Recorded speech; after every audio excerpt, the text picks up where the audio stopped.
In one of your newsletters, I noticed you had two diagrams. One was like the U shape of what grief and the process of grief should feel like. And the other one was the same sort of diagram, but just scribbles all over it, like what the actual experience was like as to Yes. what it's supposed to be like. So that scribbly, messy middle that you talk about, how does that affect your life? What does it feel like? Yeah, and I would, in my circumstance, what the luminist does is we look at vibrant living through the aperture, through the lens of loss.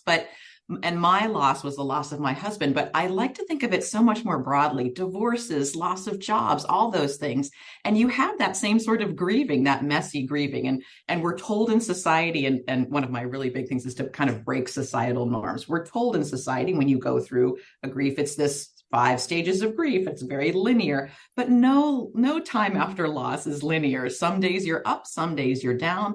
And I think one of the hardest things to accept about that is you can't control where your emotions are from day to day. And that's why that scribble diagram of where you're zigzagging all over the place. So for me, a lot of what helped me cope was spending some alone time in the forest. That was a really big thing for me. Reading books where I could read about other people's experiences, so my experience didn't seem so weird. No, everyone's going through that same zigzaggy part.